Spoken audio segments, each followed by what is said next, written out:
welcome back to another episode of Finn's Chats. In today's video, we're going to be looking back at all the cards that the UFC has had in Mexico in honor of UFC Mexico taking place this weekend. I'm going to go back and review the cards, rank the cards, look at the stakes that were taking place on the cards, and determine a overall letter ranking for each one. You know, a lot of these were mid, I'm not going to lie. Looking back on it, before I even decided to do this research, I thought, hey, maybe the Mexican cards have been fire. No, they've been mid. And without further ado, let's review them. All right, first card that took place in Mexico actually took place in Albuquerque, and the main event was Benson Henderson versus Rustam Khabilov.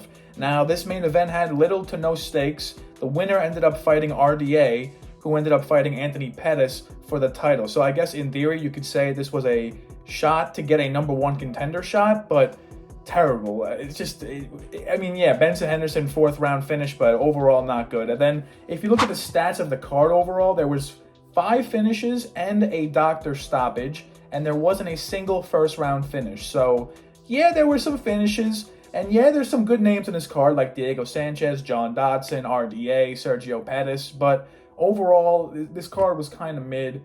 And for that reason, I'm going to give it a C-.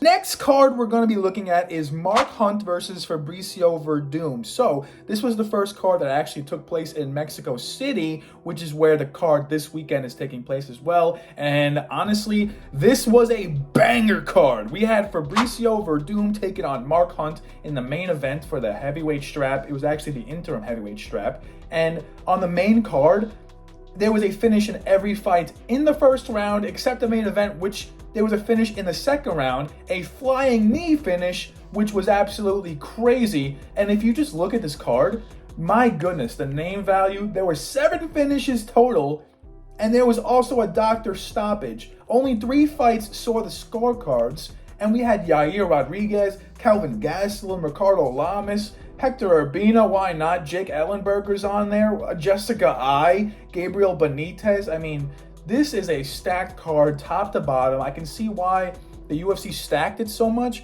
It's because if they failed with this one, they probably weren't going back to Mexico. Let's be real. Like, the first one was insanely mid, but this one was crazy, and it's probably the reason why they keep going back. And for those reasons, the ranking has to be an A. It's fire. Next card that took place in Mexico City, was Cain Velasquez versus Fabricio Verdum. It was the interim strap versus the actual undisputed strap here. And Fabricio Verdum handily beat Cain Velasquez in 3 rounds and guillotine choked him in the 3rd round. This was the fight where everybody thought Cain Velasquez would smoke Verdum, you know, because he had this aura. Everybody talks about, oh, these fighters, they have aura, you know?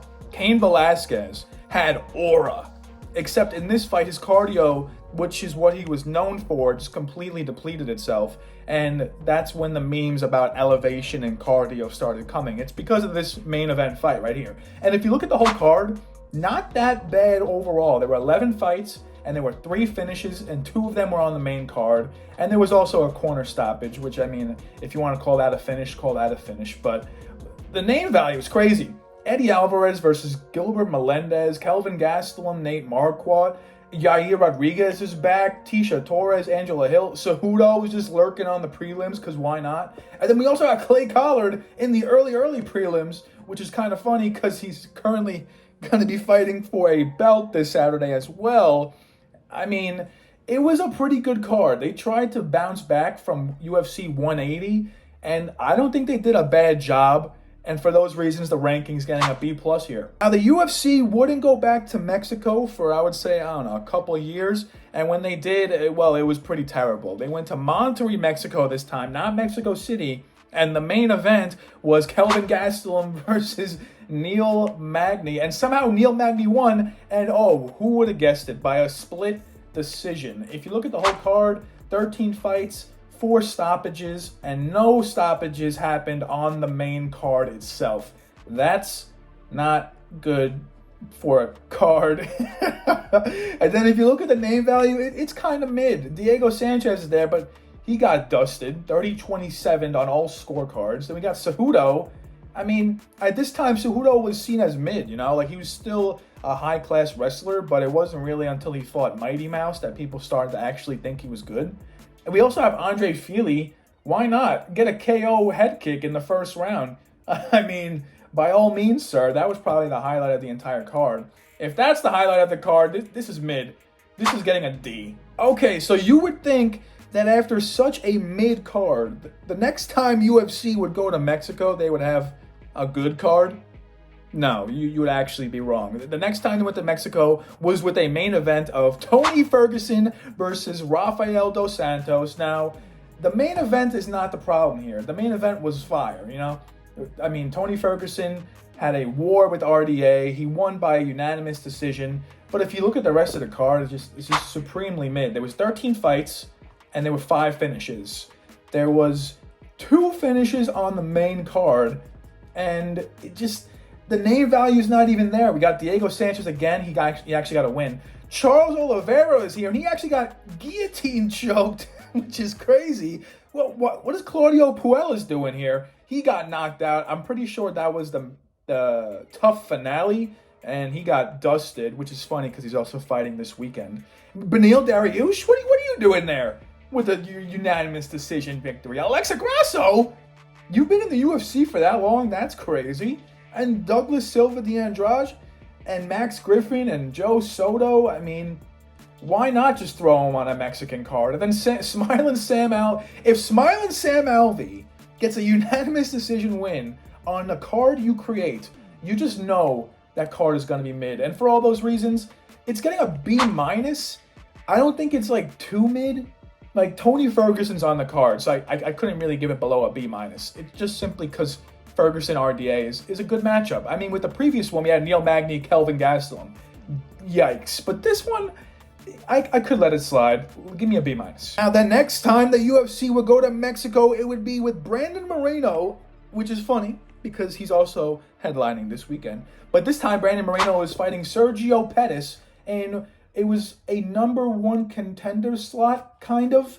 Not really. Like, Pettis beat Moreno, and he ended up fighting Cejudo, and then Cejudo ended up fighting Mighty Mouse because he beat Pettis. So, in theory, not a lot of high stakes in this main event, you know? We had Alexa Grasso in the co-main fighting Randa Marcos. If Randa Marcos is the co-main, that can't be good. I don't even think a Tony Ferguson main event could save a Randa Marcos co-main event. I mean, no. And then Nico Price knocked out Alan Jobain. That was kind of cool. What else? We got Smiling Sam Alvey with another decision win.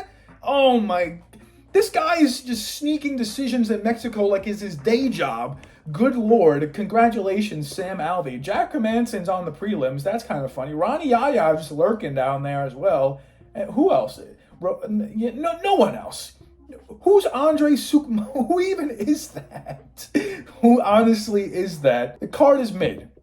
But I would say in terms of name value and in terms of finishes, you know, there was 7 finishes out of 12 fights. That alone is kind of crazy. But the card itself was because it had more finishes than the Tony Ferguson card, I had to give it a B+. Even though Randa Marcos is the co-main. I know. But technically speaking, you didn't have to pay for this because it was a fight night. So B+ is not too shabby. Okay, ladies and gentlemen, we have reached the worst card that has taken place in Mexico. Now, in terms of name value, not terrible. In terms of fight outcomes, horrendous. Actually horrendous. The main event here was Yair Rodriguez versus Jeremy Stevens. So, yeah, it ended in 15 seconds due to an accidental eye poke. Not the best for your main event, especially when, like, the whole card was built around Yair. People bought tickets to see Yair, and then just to see the fight end in 15 seconds. That completely made the whole card whack. There was 12 fights total and 3 real finishes. I mean, the main card had a finish, but other than that, it was just a bunch of boring decisions. We had 2 women's fights on the main card that both went to decision. Yeah, Alexa Grasso is back. Congratulations. Irene Aldana is there. Askar Askarov beat Brendan Moreno in a robbery.